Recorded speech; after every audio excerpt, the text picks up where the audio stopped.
Hoy vamos a trabajar un tema al que tengo mucho cariño porque muchos años he trabajado a partir de él, que es la casa criolla. Hace ya más de 10 años hice sobre la casa criolla mi tesis doctoral en Sevilla, en la Universidad Pablo de Olavide. ¿Y por qué la casa criolla?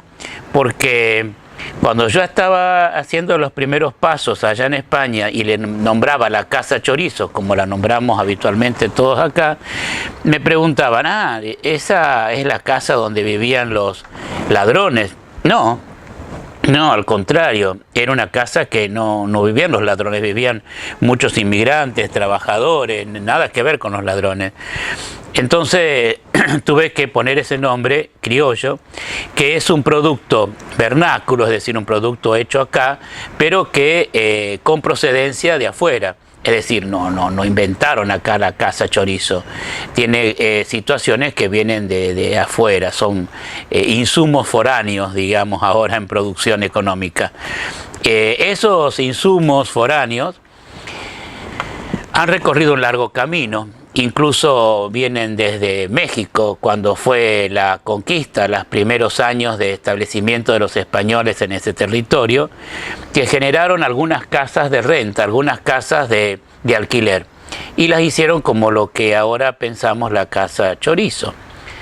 Pero hay una gran situación que sí nosotros somos los que lo produjimos, que son las etapas. Ni en México, ni en Almería, que también hay casos, Almería, España, nunca fueron partidas. Es decir, acá los inmigrantes se hacían sus propias casas por pedazos, a los que llamaban piezas, que ya vamos a ir mirando cómo se iban componiendo. Pero entonces vamos a iniciar ahora, y al iniciar yo quiero ver esta imagen, que es la de la ciudad en aquel momento, o parecido, alrededor de 1870, y es un grabado de Fleuty, que es la ciudad vista desde el río. Y en esta ciudad vista desde el río, cabe mirar un horizonte muy grande, ustedes acá lo pueden ver, un horizonte chato y muy extendido, muy verde, o sea, quiere decir que la ciudad terminaba en un estornudo, y la costa del río, que era justamente el sentido de toda la generación de este puerto. Si ustedes miran qué clase de barcos están navegando, se van a dar cuenta de que son barcos que tienen velas, barcos como de vapor ya, con la paleta, como los barcos de las películas en el Mississippi, y que la ciudad prácticamente está atendiendo a ese puerto. Y quería agregar algo que ustedes acá lo tienen escrito y lo pueden volver a releer, que en cada instante hay más que lo que la vista puede ver, más de lo que el oído puede oír, y un escenario o un panorama que aguarda ser explorado. Si una ciudad puede entenderse como un conjunto de lugares, también podrá ser un conjunto de historias. Y el ciudadano, como un lector, va leyendo en su itinerario cotidiano la escritura de la ciudad. Ve lo que cree que está escrito. ¿Y cuál es la escritura de nuestras ciudades? En el ómnibus. Cuando vamos en el ómnibus, todos nos desplazamos en ómnibus, es lo más normal. Y muchas veces vamos parados. ¿Qué vemos por la ventanilla? Los zócalos. Y ya sabes más o menos en dónde tenés que bajarte, o que te falta un rato, o dónde estás parado. Si te toca sentarte, enseguida mirás uno u otro edificio y te ubicás. Bueno, de ahí, de entender lo que les pasó a los parisinos en 1860, más o menos al mismo tiempo cuando rompieron toda su ciudad para hacer los famosos boulevards de Haussmann. Se quedaron sin esas referencias que nosotros pensamos que son tan interesantes para que nosotros podamos leer nuestra ciudad. Pero además de leer nuestra ciudad, lo que vemos es lo que nos parece a nosotros que está escrito. Porque la ciudad, primero, no tiene un solo texto, no tiene un solo lenguaje, y la verdad es que nunca habla. Así que somos nosotros los que le ponemos texto a la ciudad. Para trabajar la casa criolla, la voy a apuntar desde 4 puntos de vista. Uno es los gestores, es decir, quienes gestionaron esta casa criolla, quienes fueron los que la hicieron. Comitentes, diríamos los arquitectos. Otro es la ciudad, cómo se fue armando, o sea, cómo pasó de un poblado como el que veíamos en el grabado de Fleuty, cómo se fue densificando a través de la repetición sistemática de casas chorizo. Y después vamos a estudiar como arquitectos la casa criolla en particularidad. Ahora vamos a empezar con esta parte que llamamos parte 1 del poblado a la ciudad. ¿Qué significa del poblado a la ciudad? Que la ciudad, este es el primer plano de Guillón de 1853. Y en este plano, ¿qué vemos? Unas cuantas manzanas, nada más.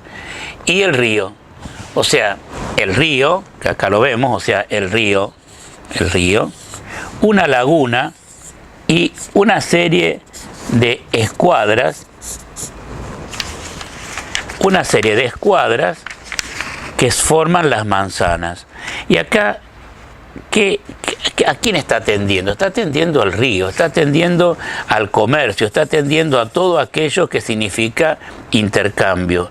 Y una ciudad que recién acaba de formarse, ni siquiera tenía más territorio que este, porque si vemos otros planos, como este otro que es de Grondona en 1858, o sea, 5 años después, aparece ya una ciudad como que hubiera sobrepasado la laguna. O sea que se extendió más hacia el sur y hacia el oeste. Mentira. Esta ciudad es una ciudad de papel, una ciudad de plano. La ciudad no existía tal así en esa situación. Pero ¿qué quieren hacer? Fíjense que el plano dice Ciudad del Rosario de Santa Fe y pone 4 viñetas. ¿Qué son las viñetas? Los dibujitos que van a los costados del plano, a cada uno de los costados del plano, y que ilustran lo que un viajero, supuestamente al tener ese plano en la mano, se encontraría. Y una lista de edificios a donde le daría la situación de lo que existe. Claro, un plano pretencioso y unas viñetas que de alguna manera alertaban que había algo interesante, estaba llamando para que acá viniera viajeros. ¿Cómo lo hacen? Quesada en sus memorias, Macanan, que escribe un libro, Viaje a caballo por las provincias argentinas, y bueno, y lo describe a Rosario, dice, entramos a Rosario a la hora de la siesta, pasamos frente al templo que pareciera el templo inglés de Buenos Aires, pero bastardeado con 2 torres. ¿Qué quiere decir esto? Que entraron por lo que ahora llamamos calle Buenos Aires. Vinieron a calle Buenos Aires, o sea que el camino real. Entraron por ahí a caballo. Dijeron que venían a la hora de la siesta, o sea que había la siesta más en Santa Fe o al norte, se entiende más lo que es la hora de la siesta. Acá, más parecido a Buenos Aires, ya la gente la hora de la siesta la va perdiendo. Pero esa quietud, esa tranquilidad, viene a caballo, y como habían visto que los campos cercanos estaban por cegar el trigo, estamos pensando que es alrededor de diciembre. Y ven a caballo el templo que ahora sería la catedral, que es el templo que había arreglado Guillón, y que de alguna manera tenía 2 torres y un frontis, y el frontis lo hace acordar al templo inglés de Buenos Aires. Bueno, eso es un poco la imagen de la ciudad, pero estamos alrededor de 1860 y lo que ocurre en ese momento muy importante es el ingreso del ferrocarril. El ferrocarril, que va a buscar justamente todo el horizonte fluvial, lo hace viniendo desde Córdoba, o sea que une con las provincias del interior, y busca ¿qué? Busca el puerto, o sea que lo que le interesa es el puerto.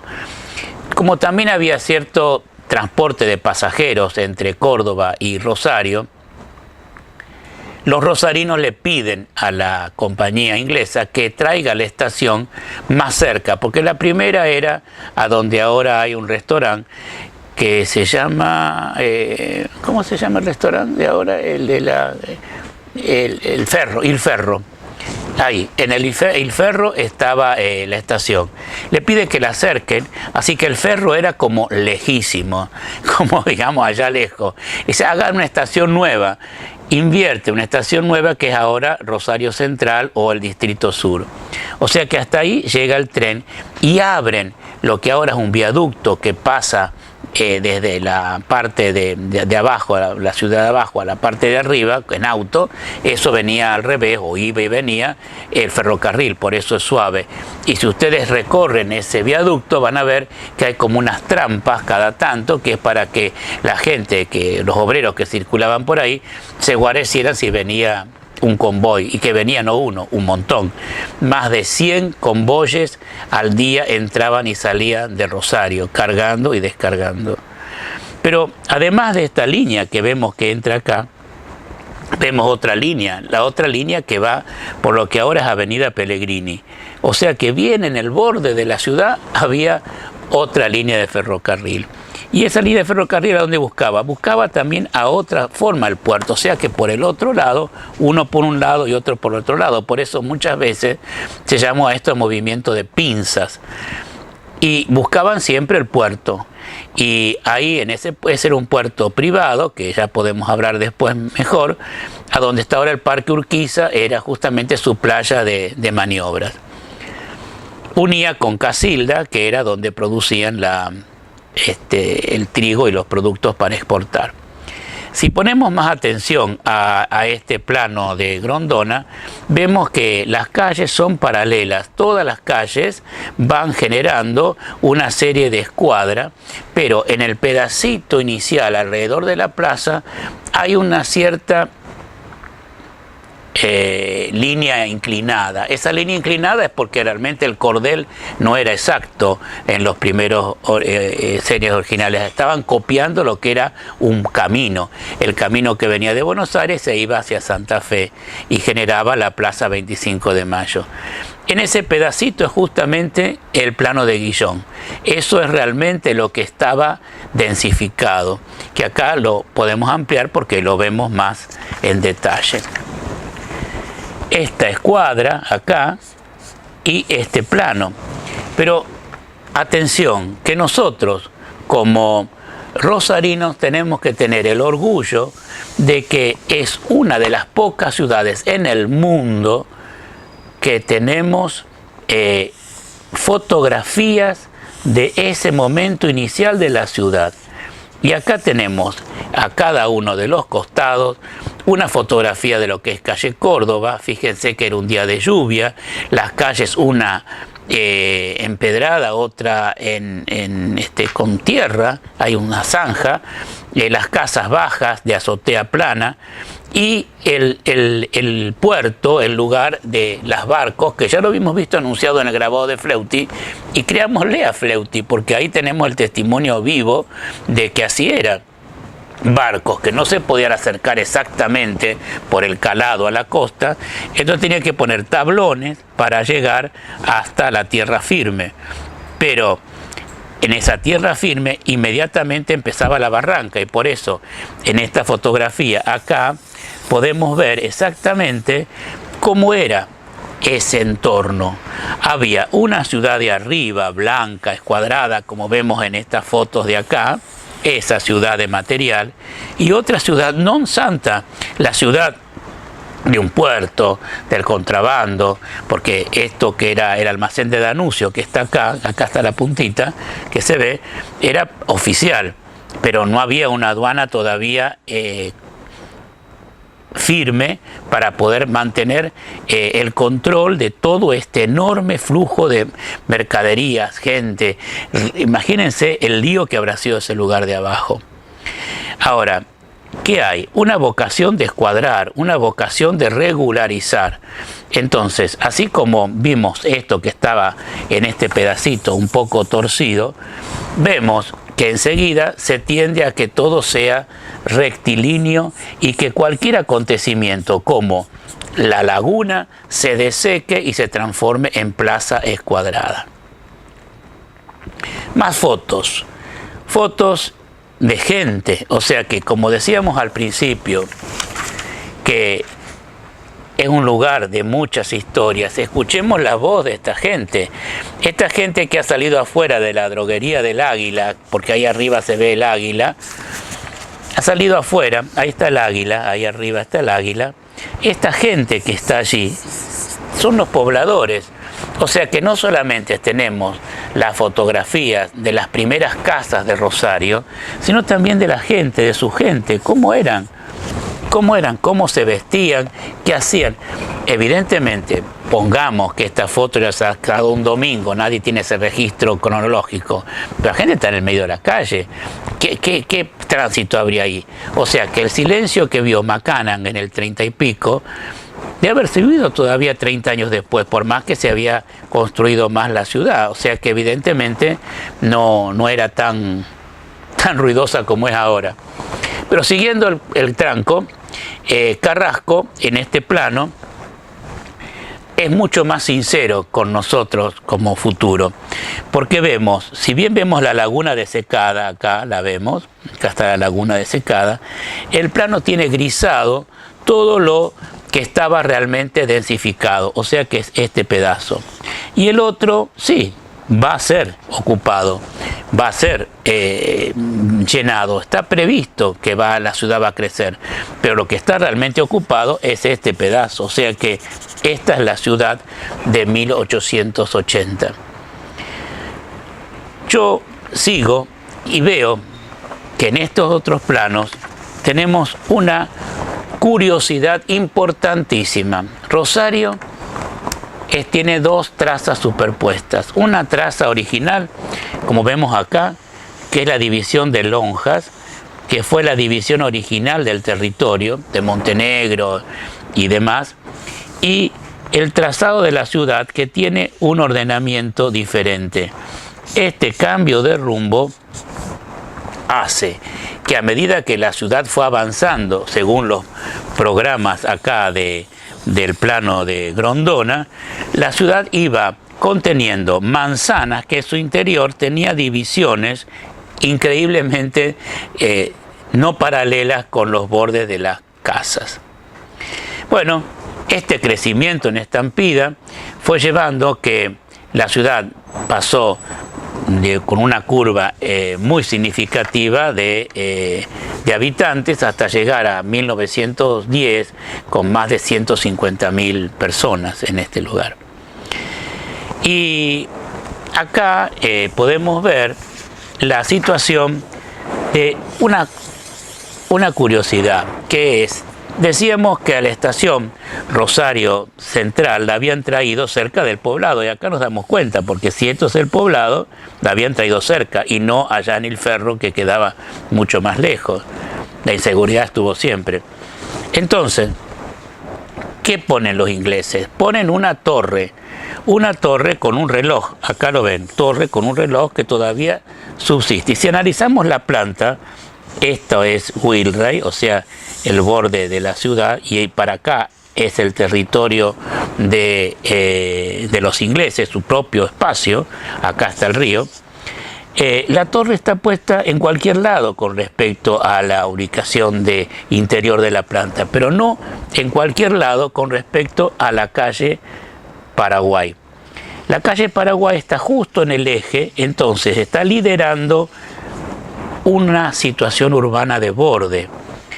Otra, la torre, fíjense, tiene 4 caras, es decir, tiene una cara que mira para el oeste, otra al este, otra al norte y otra al sur.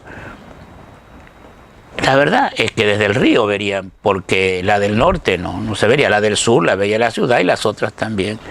Pero era un reloj con precisión. Es decir, tener un reloj con precisión es un reloj que marca las horas justas. Y anteriormente había un reloj puesto en la torre de la iglesia, que lo había hecho un señor Barballelata, que siempre andaba mal, y cuando el reloj andaba mal salía corriendo Barballelata cruzando la calle. Este reloj no precisaba más que anunciar la exactitud. O sea que, qué interesante, hay un gran cambio.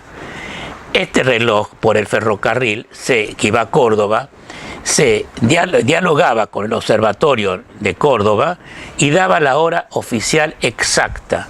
O sea que la palabra exactitud es algo que empieza a rondar en la concreción de la imagen de estas piedras urbanas. McCann dijo, entramos a la hora de la siesta. O sea que había una quietud total y era la hora de la siesta, y no sé a qué hora terminaría la siesta. Pero este reloj, además de marcar la hora, tiene, y la sigue contando, una sonería que anuncia a quienes escuchan lo que está pasando. Por ese lado los tenemos a los ingleses, acá. Pero acuérdense que decíamos que por el otro lado venía, por lo que ahora es Avenida Pellegrini, Casa Balizal con su ferrocarril. Esta estación todavía existe ahora. Esta es la estación en el Parque Urquiza.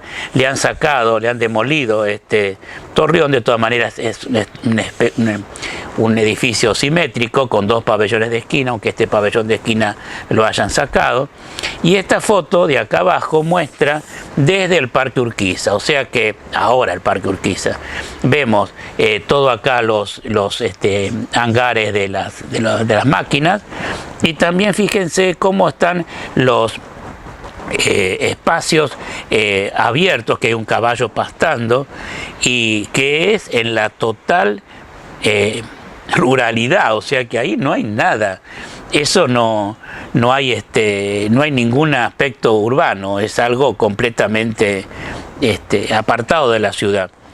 De manera que lo que hablamos de movimiento de pinzas, en realidad era movimiento de bordes.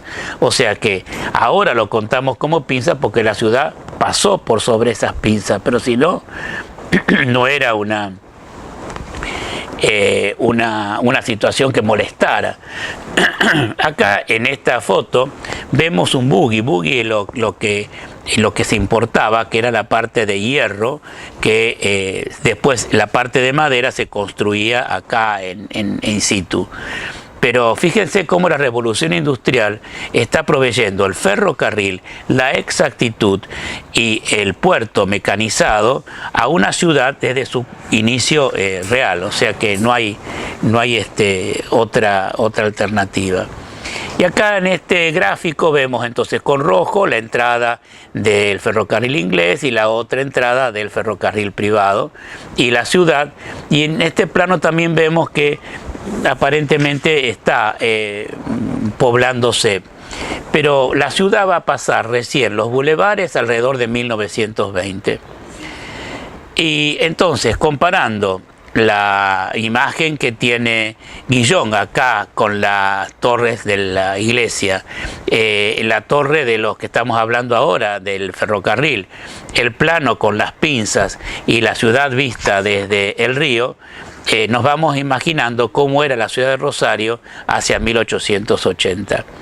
Pero hay otro caso importante, que es que al levantar la torre de los tribunales frente a lo que ahora es Plaza San Martín, alguien tuvo la buena idea de fotografiar a los cuatro rumbos de la ciudad. Y acá vemos la ciudad hacia el norte, la ciudad hacia el sur, la ciudad hacia el este y la ciudad hacia el oeste.